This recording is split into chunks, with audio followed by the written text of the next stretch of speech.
Hello, I'm Peter York, President of the Media Society, and I'm proud to announce the first of our 2021 one-on-one interviews with important media figures. It's with Clive Myrie, BBC News' special correspondent and BBC News presenter.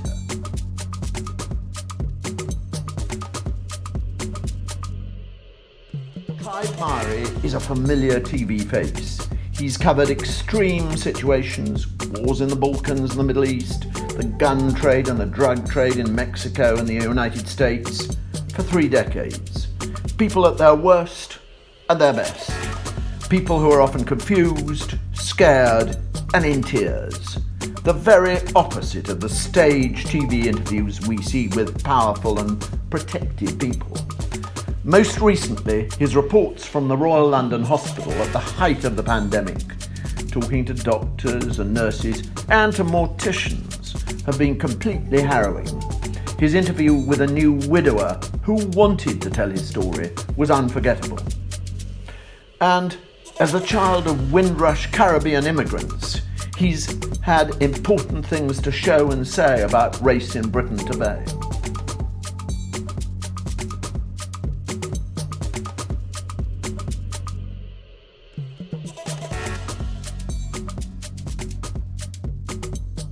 We said we'd be putting on 3 kinds of events. First, blue sky thinking, the long-term, big issue panel discussions.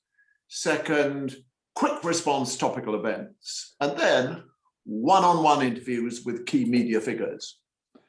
We've done our first blue sky thinking event, asking key commentators about changes to the media landscape they want to see after lockdown relaxes. In January, we also looked at media influences on the Capitol riots with contributors from London, New York, and Washington. Tonight, we've got our first big one-on-one interview. It's with Clive Myrie, a familiar face as a BBC News presenter and reporter. This year, he's given us some of the most harrowing scenes possible in his series from the London Hospital, using his experience of decades reporting from war zones across the world and talking to people in very extreme situations. Clive will be talking to Phil Harding, journalist and broadcaster. Phil. Thank you very much indeed, Peter. Thank you. Good evening, everyone. I'm glad you could join us. As Peter said, our guest this evening has become one of the best known faces on British television. His work for the BBC as a correspondent in places as far-flung as Japan, Nepal, Australia, and Mozambique has rightly brought him many accolades and awards. During the pandemic, he's become a regular presenter on the 10 o'clock news, and you will remember his pieces from the critical care unit of the Royal London Hospital. It's no surprise then that he's been nominated for both Journalist of the Year and Network Presenter at this week's Royal Television Society Awards. Now, the format for this evening is that Clive and I will chat for about 35 or 40 minutes ago, and then we will turn to you, the audience, for your questions. And we do want to get as many of your questions in as we can. So if you've got something you want to ask Clive, what you have to do is go to the chat section on your Zoom app and then type in your question, and we'll try and get through as many of those questions as we possibly can. Clive, good evening. Good evening, Phil. It's great to be here, and welcome everyone. Thanks for joining us. Thanks very much for joining us. How are you doing?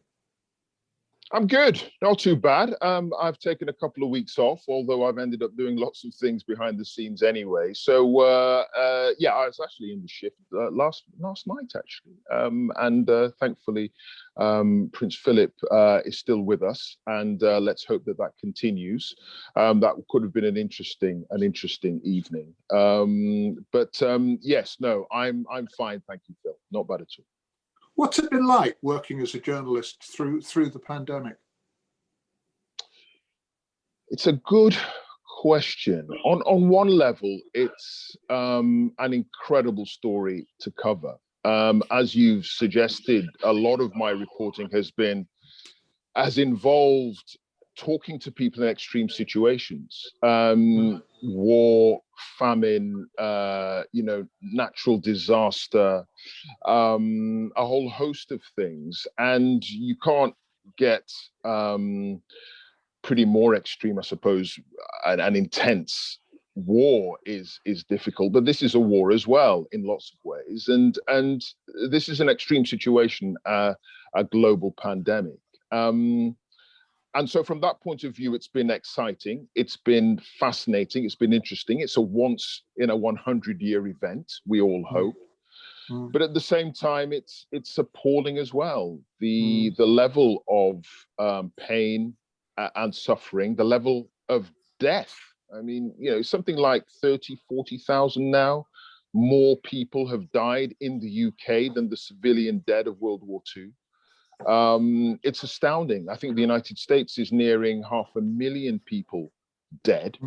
It's incredible, and that is heart-wrenching. It's painful. It's tough.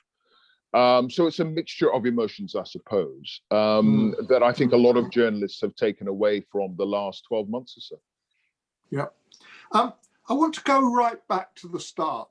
I want to go right back to your very early life. You were born and brought up in Bolton, in Lancashire. When did you first know you wanted to be a journalist? Good question. I had a paper round around about the age of 7 or 8, maybe a little bit later, 8 or 9. And I, like all the best dealers, I suppose, use my own product. I read the newspapers. I got into it. Particularly loved the Sundays and the Sunday Times, and I just got a fascination for all these different elements that seem to come from all over the world. Different snippets of experience of life, different people. I just found that fascinating. And it all coincided with a period in the 70s when a certain chap by the name of Trevor McDonald was on the TV. And he was talking about a lot of these stories that I was reading about and voraciously going through in the newspapers. And he was talking about a lot of this stuff. And I thought, he's doing that, but he's doing that on the little sort of black and white box we had in the corner of the room. And I thought, that's really interesting. And he looks like me. He's black. Maybe I could do that. So I've had this desire to be in journalism from a very, very early age. And, for good or ill, that's what I'm doing. So Trevor McDonald was clearly a very early journalistic hero. Were there others? Yeah, as I say, the Sunday Times and the Observer then, very big foreign affairs section at the back. It's a little bit thinner now, sadly, but I loved all the foreign stuff. And there was a bloke called Alan Wicker, who was he was on the telly all the time in those days, originally for the BBC, I think in the late 60s. Then he went to ITV and he had a program called Wicker's World. And he was in Japan. He was talking to geishas in Kyoto, some place called Kyoto. He was doing stories in the early 70s. And I'm watching all this goggle-eyed in front of this huge, great black and white TV in Bolton on plastic surgery in California. Like people getting their faces completely re-altered. This was in the 1970s. He was in Haiti interviewing Baby Doc. Who's Baby Doc? All this stuff was just sort of, I was imbibing. It was sort of melting into my brain. And that's where I got a taste for foreign affairs reporting as well. And just an interest in a world beyond, not just Bolton, a world beyond the UK, a world that took me to Japan, as I say, to California, to Australia, all these places, South Africa, where Trevor reported from much later on. So Alan Wicker was a very, very big influence on me as well in nurturing a sense that there is a world out there beyond, Greater Manchester. Both your parents were, I think, first-generation immigrants from Jamaica. Your father was a factory worker. Your mother, though she was qualified as a teacher, worked in this country as a seamstress. You did well at school. You went to university, and then you joined the BBC as a graduate trainee. But your parents didn't really want you to become a journalist, did they? No, they're still disgusted. No, I think the attitude's perhaps changed a little bit. No, I studied law at university, and it's that classic. Well, it's that classic Andrea Levy small island narrative. My mother was a highly qualified teacher, but her qualifications didn't translate over here. And having me fairly early when she arrived, I was the first Myrie born in the UK in '64. She simply couldn't afford to get the qualifications to be a teacher over here. So she became a seamstress, and a bloody good one as well. She made the raincoats for Harold Wilson, worked for the same company, making his raincoats. Mary Quant, she did work for her, Marks and Spencer's as well, some of the clothing there.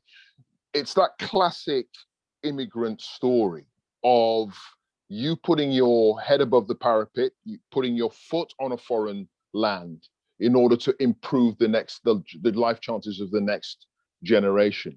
So the idea that I was going to become a member of, Fleet Street, Grub Street, some guy running around asking questions, and not being a dentist or a doctor or a lawyer, was something that they found very, very, very disappointing, shall we say, right up probably until I got into network news. So a good few years. As I say, I think they've probably changed their view now, but it's actually why I studied law at university. I went to Sussex, got my degree, and then sort of bummed around writing for local newspapers, the Evening Argus, I think, and a couple of sort of student magazines in Sussex. And it was very much a case of, well, you've had a year, now get a proper job. End of discussion. But I had the law degree to fall back on. And I applied to the Middle Temple to become a barrister, and they gave me a place. And this was about 2 or 3 months before I got the results of my application to the BBC for their graduate trainee scheme. And it literally, Phil, was a case of, if I don't get into the BBC, I'm becoming a damn barrister. I got into the BBC. What was the and BBC? The rest is history. What was the BBC like then?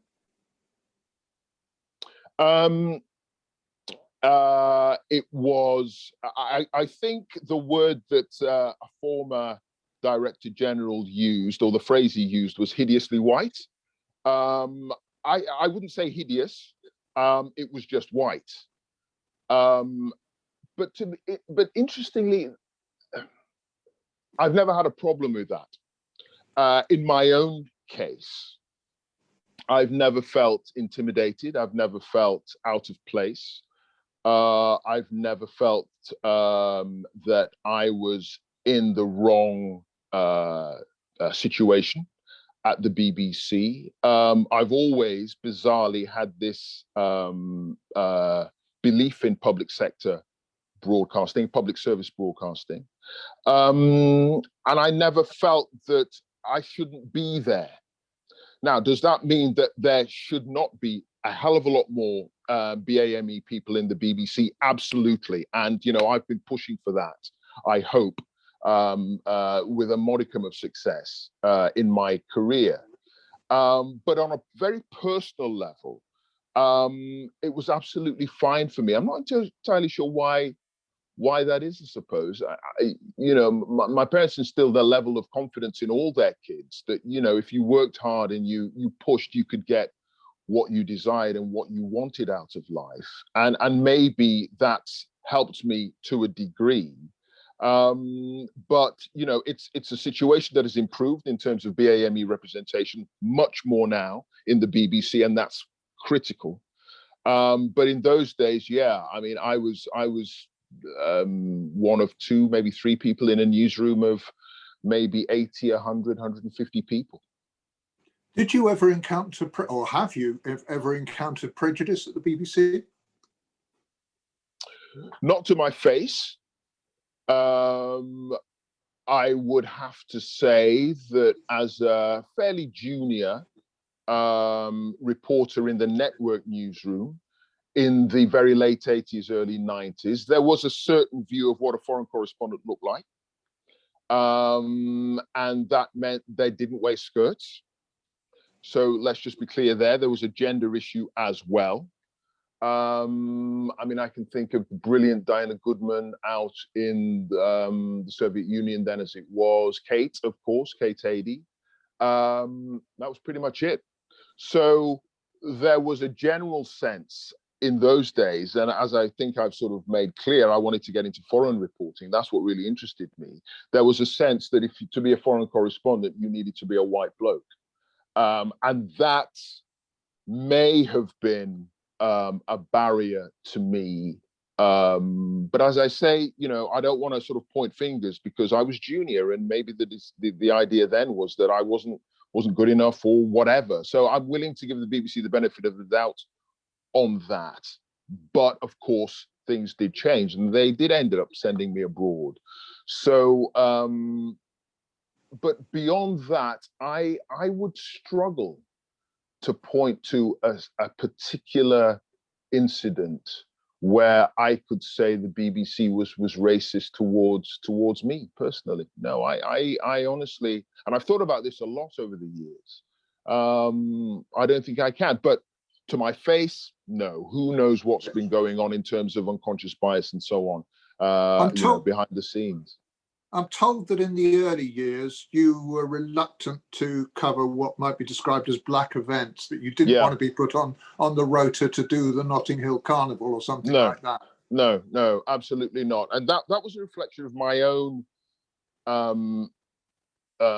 sense of self, I suppose, that I didn't want members of the public watching me or hearing me on the radio thinking, oh, he's only there because he's black. It's the black story. They've sent out the black guy. And that was because I suppose, wasn't confident in, as I say, my sense of who I was as a BBC reporter. I didn't want people judging me once they see that I'm black. So I fought against that. I actively did. And interestingly, I've sort of spoken to Sir Trevor about this, and he did exactly the same at ITN. Exactly the same. So no, I didn't want to cover the Brixton riot. I didn't want to cover the Notting Hill Carnival. But that sense of self-confidence, I've sort of developed over the years, and that comes with experience. And now my hand is the first to go to Africa. My hand is the first to go to the Notting Hill Carnival, because I don't care what anyone else thinks. But what I loved about the BBC was that they understood. And there was a brilliant foreign editor who I will forever be grateful to, a guy called Vin Ray, who listened to me saying all this stuff, and he got it.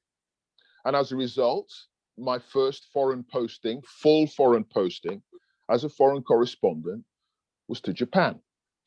You could say the whitest place on earth in some people's minds.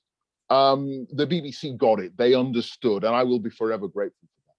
And a country that sometimes has a very suspicious attitude towards anybody who is not Japanese. Yeah, that's right. Which is interesting, isn't it? That I would say, okay, yeah, I've got no problem going there, and I had the most wonderful time. Absolutely the most wonderful time. It was a wonderful place. I haven't been there for a few years now, but certainly when I was based out in Asia, in Singapore, I would go over there regularly. Still got really good friends there, and I have a deep respect and fondness for the country. But yes, does it have issues when it comes to immigration, when it comes to foreigners? Absolutely. But it's not as alien to Black people as it might seem, because of the American legacy of World War II and American GIs. I mean, I actually did a couple of stories, bizarrely, in Okinawa when I was there in the 90s. And, I might as well have been in London or New York, in terms of the attitude to me, in terms of their fondness for jazz, music, for American movies. It's not as alien as some people might think. You've reported from more than 80 countries, I think, somewhere. I read that. And you've covered a lot of wars and disasters in that time, as you said. And that obviously involves witnessing and reporting on a lot of suffering and on violence. You've seen a lot. That must be very hard at times. Yeah, it is. It is. It lives with you. It can affect you and alter how you think, how you work. In fact, a colleague of ours who was very important to the BBC's coverage of the wars in the Balkans, he has come back into the consciousness of a lot of us foreign correspondents recently, with the diagnosis of PTSD. And there are a number of my colleagues who are suffering from that. It's difficult. There's no question about that. And interestingly, what I find most upsetting is people who are alive and suffering, if that makes sense. You see dead bodies and you see battlefields and you see the victims who've lost their lives, but it's those people struggling who are alive. I remember coming across a woman in East Timor. She was, after the Indonesians launched attacks there to prevent independence, and she was pregnant, heavily pregnant. Her family had been massacred. She was on her own. She couldn't find a refugee camp. We managed to sort of get her to a place of safety, but it was her tears, her loss, her sense of being completely alone. That's the kind of thing that lives with me a lot, and less so the sort of the death tolls, really, in a lot of these places. How do you cope with it? How do you cope with it? I suppose when you're not in those situations, you focus on what's good in life. You focus on your family, you focus on the things that give you pleasure, give you joy, and you thank the Lord that you're not in that particular situation yourself. And I suppose that's influenced to a degree the way that I've tried to cover the coronavirus situation in this country, and we'll get onto that perhaps a little bit later on. Yes, we will. That's that sense that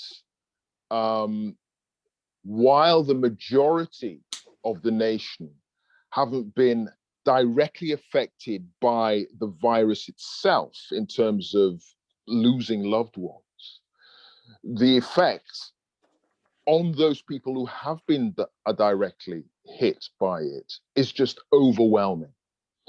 And you cannot dismiss that in a way simply because the vast majority of people haven't been affected.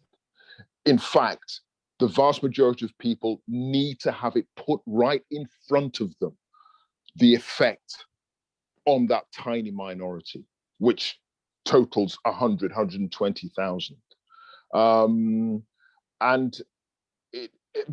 trying to walk in someone else's shoes, trying to understand the effect of conflict, disaster, pandemic on people. That's our job as journalists. And trying to, through the reporting, get others to understand so that they do simple things like wearing a mask, simple things like locking down. Does television sometimes... We'll get onto that later. Sorry, does television sometimes sanitize too much? I think it does, to be honest with you. I think it does. And you can talk to my eminent colleagues, Matt Fry, Jeremy Bowen, John Simpson war correspondents who, or Ligurian, who see this stuff regularly, but and have to be clever in how they translate it back to viewers, because they're not allowed to show certain things, and feel and can get frustrated because they cannot get across their own sense of disgust or horror at what they've seen. Yeah, I think sometimes we don't pull the trigger when we should, and I think sometimes that can make it seem easy to bundle or blunder your way into a conflict, and we can point to recent history for that, because we're not seeing the full effects of what that actually means. Glad to say we're getting some questions in now, so I'm going to be coming to those quite soon. So do keep sending questions when you've got them, please. Please do keep sending them in. They're coming in now. Good. You've spent quite a lot of time in America. We talked a bit about that. And you've covered several presidential elections. And I think one memorable night for you was the election of Barack Obama in 2008. Where were you? Yeah, I was in Georgia. I was at Morehouse College, the sort of black equivalent of, Oxford, Cambridge, whatever. Spike Lee, Samuel L. Jackson, Martin Luther King alumni. And I was in the main sort of great hall and TV. This was Morehouse College. This Morehouse College, yeah, sorry, yeah. Morehouse College in Atlanta, Georgia. And I was in the main hall, and all sort of alumni, current students were all there. It was packed out, and TV screens up showing the results. And I was part of the BBC election coverage, going into the live special that David Dimbleby was presenting, and they came to me live, and it was just an amazing moment at that time when the networks had called that Barack Obama had got over the 270 electoral college vote hurdle and was the president-elect.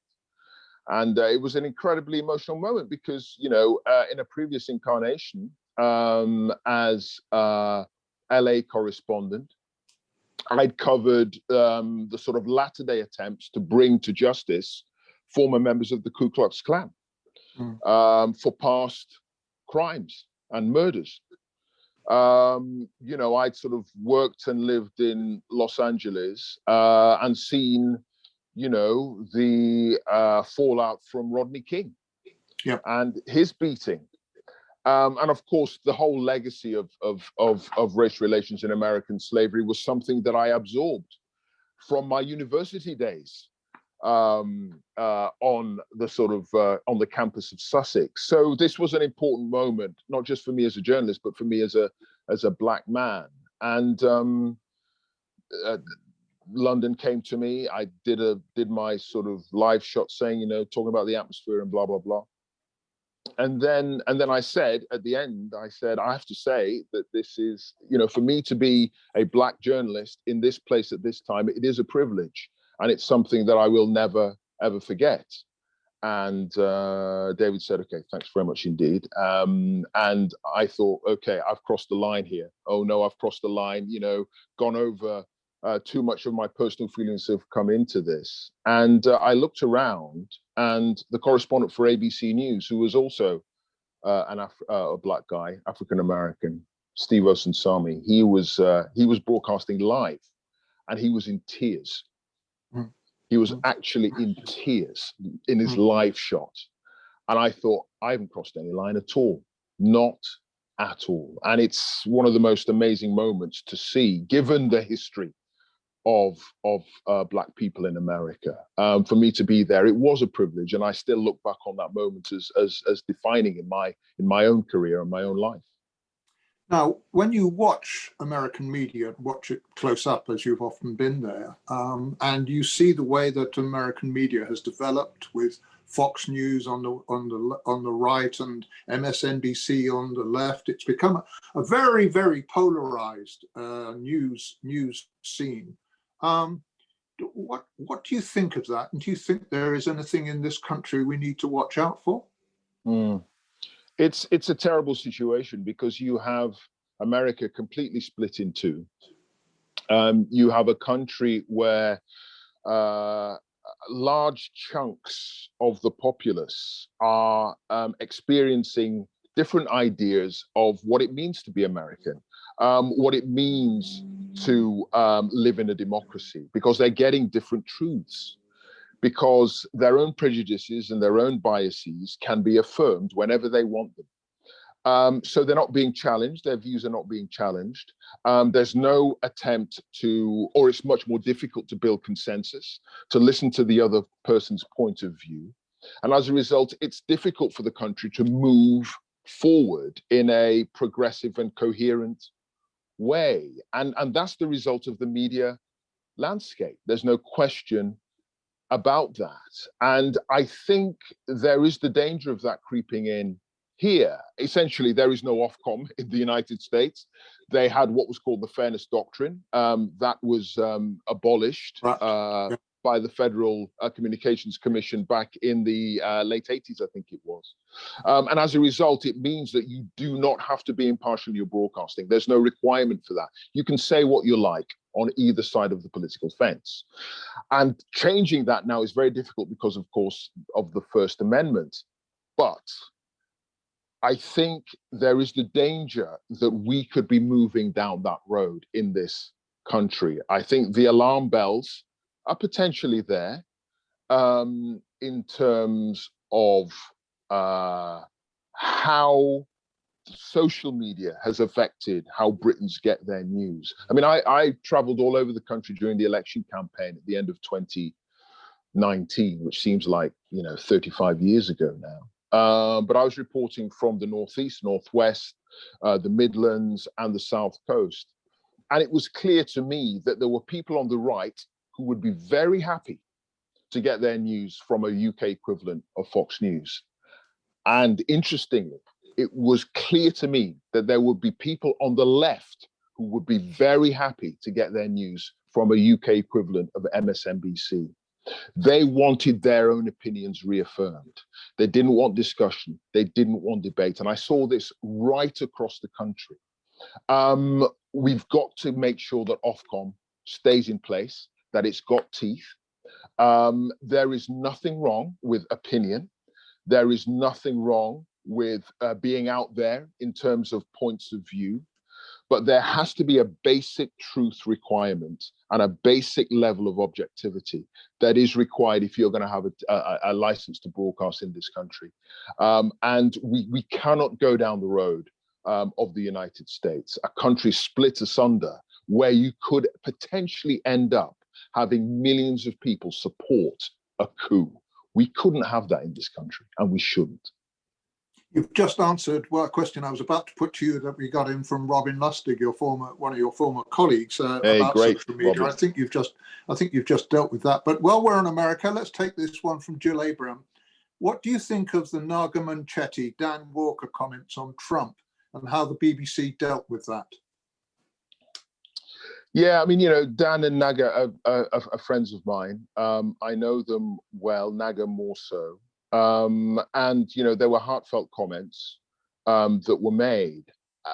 I mean, I have to say, if I was in that situation and was asked that question, I would personally have felt that it wasn't my position, particularly as a news presenter on the BBC, to make that kind of personal comment about the President of the United States. I think the thing about breakfast news is slightly different format, less formal, a little bit more informal. And as a result, I think the scope is a bit broader than I would ever potentially experience in the BBC. So I can see why those comments were made, absolutely, and I think a lot of people could. But bringing in that kind of personnel element would have been difficult for me to do. Now, as far as the BBC's response was concerned, you know, impartiality is what underpins the whole point of the BBC, and I've just banged on about it for a few minutes. It's critical to the funding model of the license fee. Everyone's got to have a sense of inclusion. Everyone has got to feel that their voice can be heard on the BBC, right or left. And as a result, you know, we need to be impartial, and we need to be seen to be impartial, particularly, especially in news. So I can understand why the BBC reacted in the way that it did originally. But the media landscape and the audience critically is changing. And there is a sense, particularly among younger viewers, that the BBC and broadcasters should reflect their much more liberal idea of how the world works and how people interact with each other. And if it's obvious to them in their minds that someone like Donald Trump is potentially a racist and is a white supremacist, then what is wrong with a news presenter making that point of view as well? I think in terms of the BBC's legacy, its history, and what it's there for, it's problematic in a new sense. So I can understand why we ended up in a whole heap of trouble in relation to that situation. Diversity in the media in this country is obviously something you've spoken out about and you feel very strongly about, but you think it's not just a question of skin color. I do, absolutely. I think fundamentally it can boil down. I think the gender situation, first of all, has improved massively, which is wonderful and fantastic. But I think there is a fundamental social aspect to this in terms of class.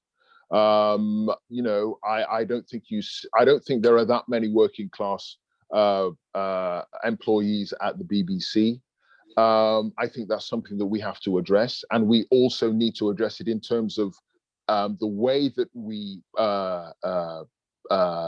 program output, our stories, our ideas, and how they can affect the way that we treat stories. I think we do need to be much more open in the audiences that we need to attract, and I think that does include people in a certain socio-economic group or groupings. I think class is a big issue, and social mobility is a wider problem for society anyway. But it's something that the BBC needs to look at and needs to address. And I know that, you know, those in the upper echelons of the organisation are trying to sort of deal with that issue as well. So it isn't just BAME, it isn't just colour. It is gender, and it is certainly socioeconomic factors too. Get quite a lot of students on this session, so I'm going to take a couple of questions. Assuming they're both from students, I think so. Anyway, let's take the first one. James Briggs, what tips do you have for graduates starting out in journalism for the first time, and how do you stand out from the crowd? Yeah, it's really difficult now. I mean, when I started, I think there were 3 postgrad journalism courses, and I think Bristol University had just started an undergraduate course. Now there are journalism courses everywhere, and indeed, just getting a BA in journalism isn't good enough. You need an MA to be sort of seen to be standing out. I think one thing that does help these days is that you can do stuff on your own. You can start blogging. You can have a YouTube channel. You can make yourself stand out with the quality of your work by simply setting up on your own. And I think that is an obvious way to try to get into this profession. I think a certain level of self-motivation is critical. So, you know, you do need to still bang on doors, send letters, you know, send tapes, send recordings, you know, try to impress editors and producers if you can, if that's the way you want to go. But I think social media and the opportunity to create your own kind of brand is probably the easiest and quickest way to do that now. And if you do have something to say, you do have opinions, and you do have a way of selling yourself, then there is an avenue, there is a marketplace out there. So in one way, it's more difficult than it was when I was starting out, but in lots of other ways, it's actually probably easier. Alex Pryor-Wondersford, I hope I pronounced that right. He has to leave before 7 o'clock because he wants to watch the Downing Street presser. I'm shocked, Alex, to hear that you're going to abandon us for Boris Johnson, but incredible. There you go. Absolutely incredible. What is your assessment of the health of the media industry at the moment?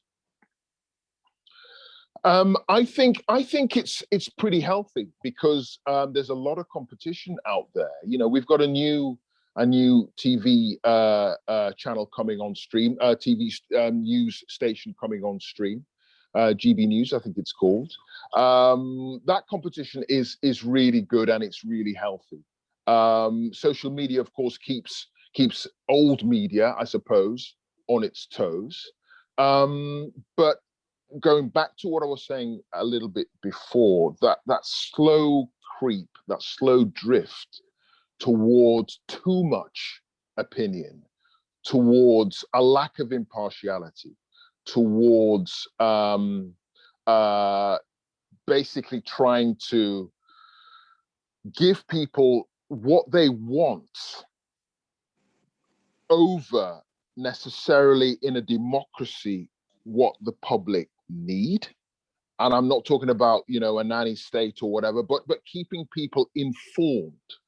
I think we've got to be careful about that. Obviously, social media has impinged on particularly newspapers in a big way.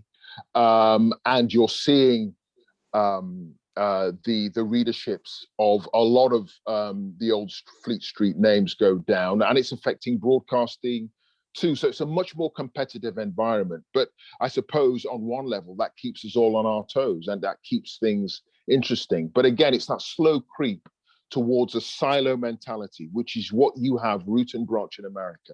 We cannot have that in this country if we can at all help it. Do you think that companies in this country should take on Google and Facebook as they have in Australia and about to, I think, in Canada as well, taken on, and there's been a big confrontation with Facebook. Is it going to come to that to keep the media industry healthy? Yeah, who knows? But I suppose it's not necessarily about keeping the media industry healthy. There are companies and media companies who would argue that it's about simple fairness. You know, how can it be that social media rips off the hard work of journalists and just takes it and doesn't pay for it? You know, that cannot be right, and that cannot be equitable. It's not just.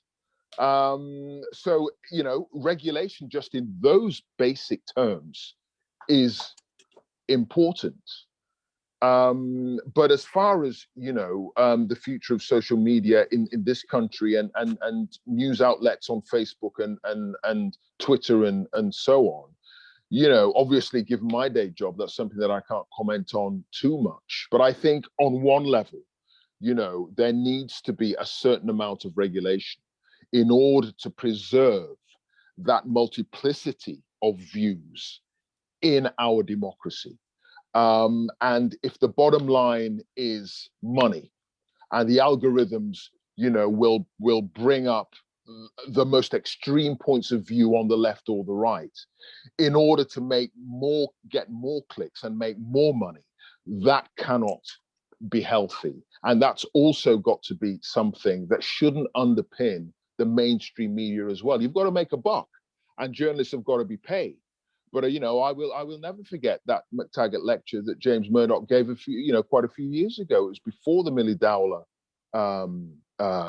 controversy and phone hacking. But he made it clear that in his opinion, the only driving force for a media company should be profit. Yeah. I don't think that is the case at all. And if that is the driver, then you end up with what we've got in America, and we don't want that here. Yeah. Okay. Question from Alka Kurian. How do you deal with racism and criticism while proving you're fit for the position you've been given? How do you deal with it mentally? Thanks for the question. I mean, I think if you're suggesting, which was something that I talked about a little bit earlier, you know, people saying or perhaps suggesting that, oh, you're only doing that because you're black and you're part of some quota, and you've been dragged in above everybody else. I think part of the rationale for me not wanting, as I said earlier, to do black stories when I was a very young journalist was that I wanted that credibility as far as the public was concerned. So that when I did stand outside the White House, or I was, coming from a background of having reported in Japan, people would say, oh, it's that guy who was in Japan, not, oh, it's that black guy who was in Japan. And I hope that is what people see now. They don't necessarily see my color first before hearing what I've got to say, or seeing what I can offer to a particular story. As I say, sort of mentally, I'm more robust now. And as a result, I don't care what the public think. So psychologically, it doesn't affect me if someone was to say, oh, you're only there because you're black. So it's not something, it's a question that would have been much more pertinent 30 years ago. It's something that doesn't affect me now, thankfully. But I know, and I totally understand that will be the case for young black journalists and potentially women as well, and journalists from the subcontinent, the Indian subcontinent. They may feel those issues now in a way that I felt those issues, 20 or 30 years ago. But in recent times, you've had to deal with abuse and threats. Yeah. You've had threats to you. Can you tell us a bit about that? And how have you dealt with that? Yeah. It's a tiny minority, thankfully. There are only a couple of people out there who want to kill me. You've had death threats? Oh yeah. I've had death threats. As I say, a tiny, infinitesimal minority, and the particular individual involved in one case, he is now in jail, making threats to me and to other black people on television. And I will get the odd card through the posts saying, we don't want people like you on our screen, pictures of gorillas, that kind of stuff. It's sad, it's pathetic. That's how these people want to interact with me. That's fine. Well, it's not fine, it's appalling. But beyond that, there are so many more people who do get in touch and who are complimentary and who, feel that I do have something to offer, as far as my work is concerned. And those are the people I remember, and not the idiots who feel that they, want to try and sort of do me some kind of psychological harm. You sound very sanguine about that. Yeah. I mean, sort of, it's, what are you going to do? I mean, do you sort of carry it with you all the time? I mean, it's my own personal view of social media, and I compare it to a pub at night. You'd have the drunk in the pub, and he'd be there, getting up to closing time. He or she would be there getting up to closing time, and if you're outside the pub, you wouldn't hear their opinion. You just hear this drunk banging on about the latest whatever. Social media has given these people a platform. It's given this minority, and they are a minority, a way of venting their feelings and getting it out there, whether it's on Twitter or whatever. And it doesn't necessarily mean there are more drunk people out there in the bar after closing time. It just means that someone's opened the doors and you can hear them. So I don't see the idiot sending me a card with a gorilla on the front as the sort of, indicative of a country hating Clive Myrie at all.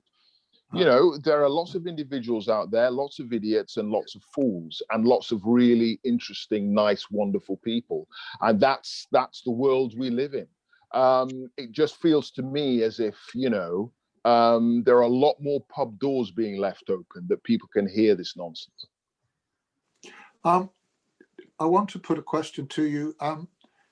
This is an interesting question. This comes from Lena Samuels. How would you describe the essence of your journalistic voice?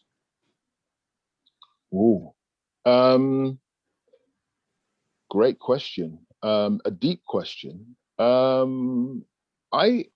suppose, and I've mentioned this a little bit before, it's what I felt someone like Alan Wicker was trying to do, and Trevor McDonald, is to try to put you, the viewer, in the situation that is being experienced by whomever I'm talking to or whomever I'm interviewing, so that you can begin to understand their situation, so that you can begin to understand what it might be being in a bunker in Syria, or being a nurse on a COVID ward, or being a black man in America. It feels to me that that's the point of journalism. In the fractured media landscape that we have, with a multiplicity of sources, you can sort of get news everywhere. You can get the basic who, what, where, when, why, by and large, I think. Maybe less so the why, but you can get the basic stuff. So as a result, I think if you're spending a lot of money going to Australia or New Zealand, covering the as I did a couple of years ago, covering the mosque killings there, or the Sri Lankan attacks in the churches there, or you're covering a US presidential election, I think particularly an organization like the BBC needs to give a bit of added value. It isn't just who, what, where, when, why. It's really the why. It's really what underpins all this, the story itself. And the best way to do that is to try to get the viewer or the listener to walk in the shoes of those individuals that you're talking to.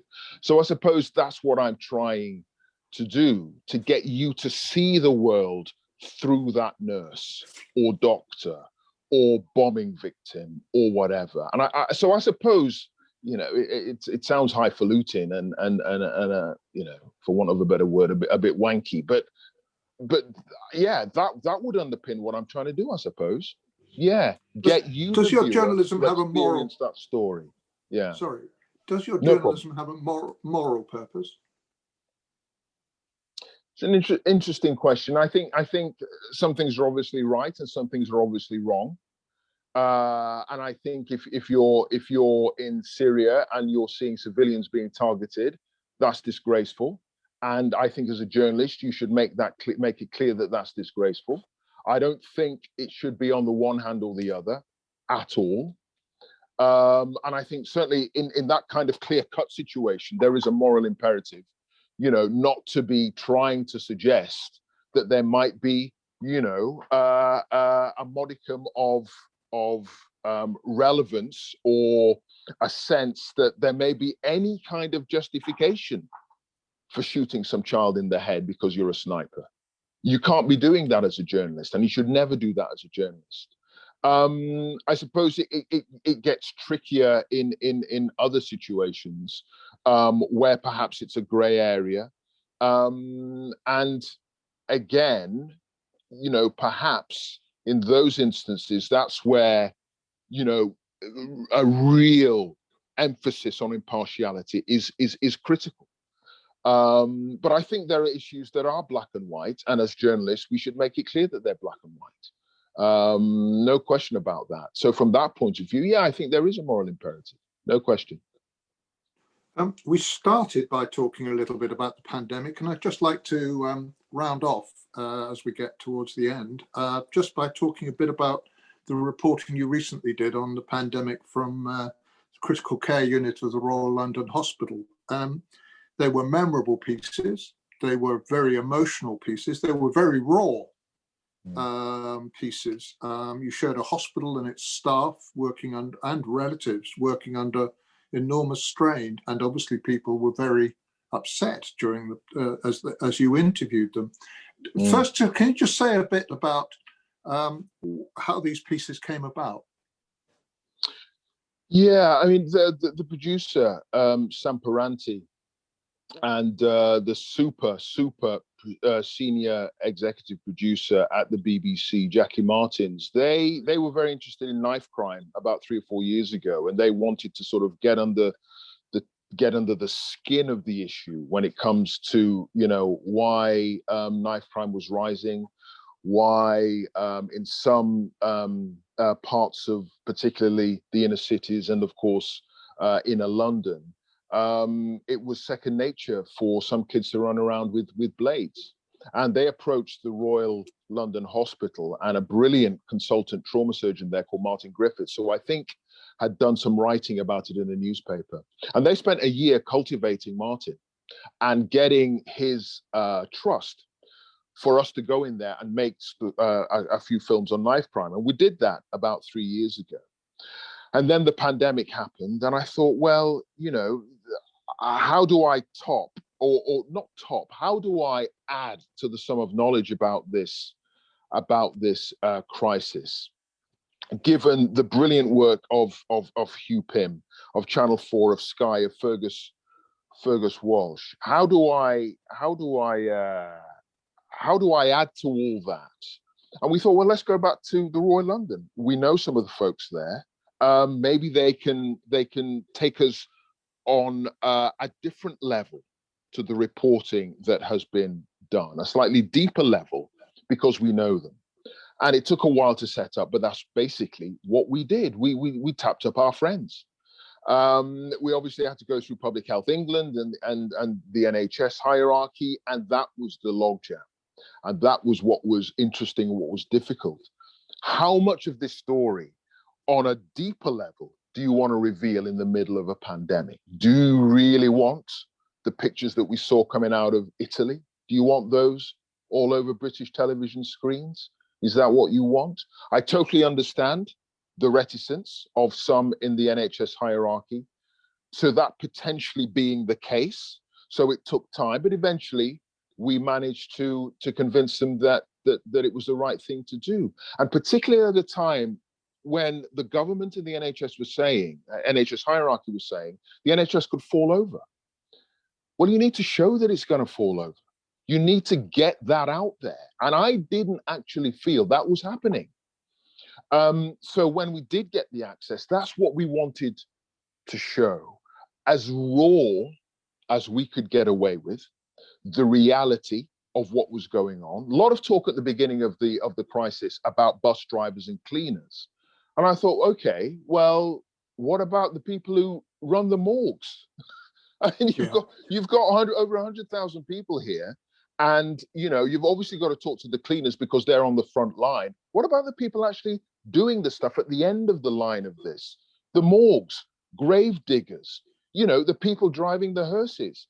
They are as intrinsically part of this story as anybody else. And I felt we were missing that element. And it was really interesting. We went back to we did 3 films last year and did 4 films last year and 3 films this year. And I went to the Royal London and I said, look, you know, can we film in your morgue? And I expected them to say no. And they said, because you never see that in this country. You never see it. I've filmed in morgues in Syria, in Kosovo. I did a big series on morgues in Mexico, of all places, a couple of years back. And I expected them to say no, because you never see it. And they said, yeah, no, absolutely. And you can talk to, you know, Hannah, who runs the shop down there. And I spoke to her before the interview, Hannah, who's the senior mortician. And she said, it's amazing that you guys have come down here because no one ever talks to us. No one ever wants to come and talk to us. And I thought, hang on a second, we're in the middle of a pandemic. Over 100,000 people are dead. You know, it's a global, appalling situation. And no one has talked to the people who deal with the dead. And I interviewed Hannah and she broke down on camera. And part of it was just the release this whole thing. And I got a bit of stick from some quarters. But, how can we have that on TV? Why are you disturbing me eating my fish and chips at 6 o'clock at night, putting this on the television? We're in the middle of a global pandemic. It's a once in a 100-year event. And this is critical to the understanding of this thing. The numbers. And, to the credit of Paul Royal, editor of the 10 o'clock news, Fran Unsworth, director of news, the hierarchy, they understood the point of that as well. They did. And the vast majority of people understood it as well. And they used your words, Phil. It was a hard watch, a hard, difficult watch, but it was something they had to watch. And I'm really proud of the work that we've done there. Dee McElveen, Davey McElveen, the cameraman, and Sam, who set the whole thing up.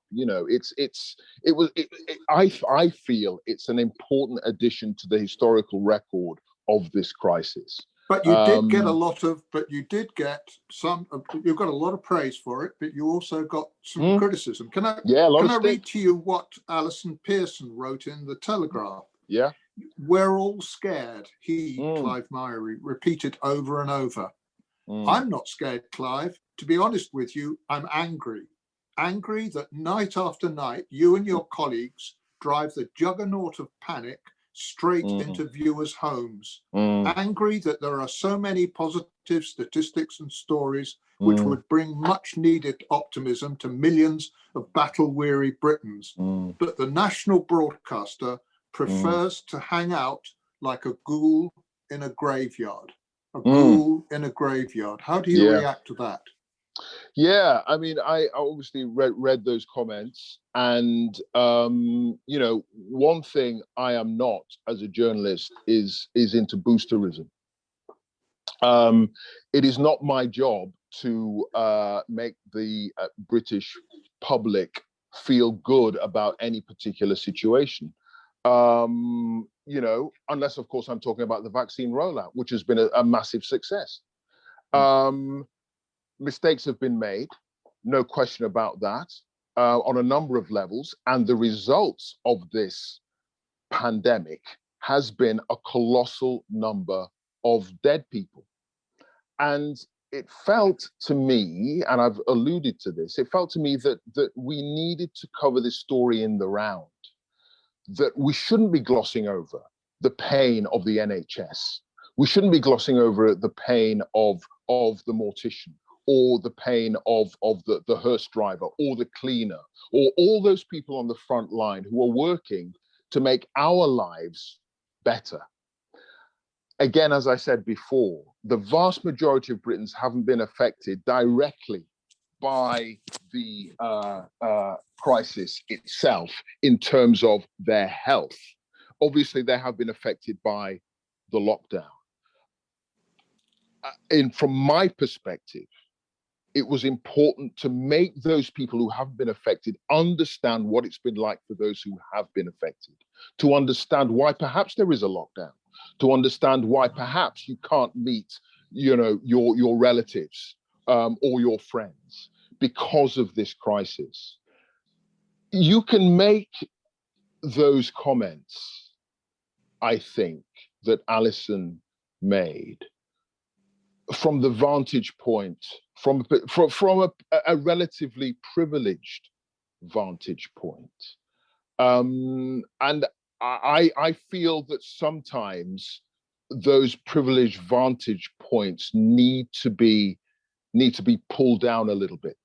And you need to really understand what's going on. I'm not going to make this point in relation to Alison, but there is a lot of ideology that underpins a lot of criticism from certain people that, they don't believe in lockdowns, that they don't believe that, the sacrifices that we're all having to make are necessary or worth it.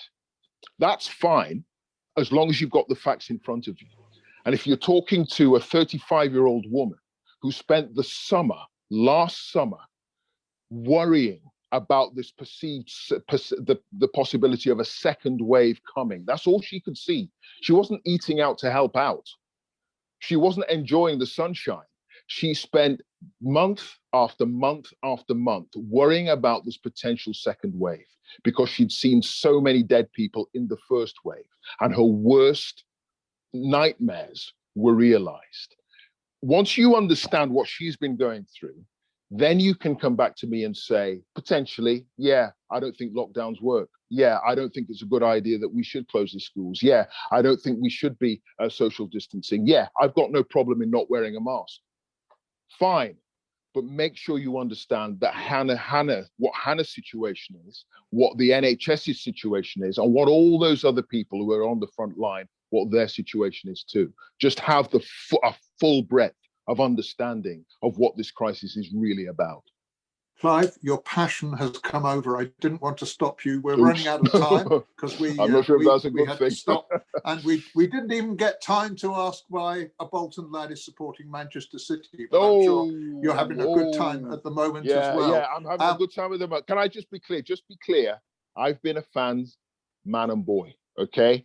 I didn't just get in there when the money came in 2009, 2010. Let's just get that out there. Clive, thank you. It was a terrific session, absolutely terrific. Thank you for being so honest. Thank you for sharing so much of yourself and your lives. That was absolutely tremendous, and I'm sure the audience have loved it as well. I'm sorry to everybody whose questions we didn't manage to get over, but our heartfelt thanks to you for giving us the time and for such a busy time. Thank you so much. Thank you. And I think Peter York is just going to finish off with some words. Peter, are you there? I am. Thank you, Clive. And thank you, Phil. Some very important warnings there about siloed media. We should take them to heart. Now, if you like that, and I know you did, there's more where it came from. Over the next few months, we'll be discussing three big subjects. The new world of UK TV news. Clive was talking about it earlier, with 2 new channels about to launch. Then we'll be looking at the secret, hidden persuader role of lobbyists and think tanks influencing national media. And after that, we'll be looking at the shocking decline of UK journalism and the precarious state of journalists across the board. We'll be talking one-on-one to a rebel TV investigative journalist and to a TV producer who's become a hit factory. And we'll be continuing our conversations about media in a new newsletter full of contemporary things. First edition out this week. As ever, we're a mainly volunteer charity and we rely on you to support our work. If you're not a member, think about joining now. It's very easy. Just go to our website, www.themediasociety.com. Thank you and good night.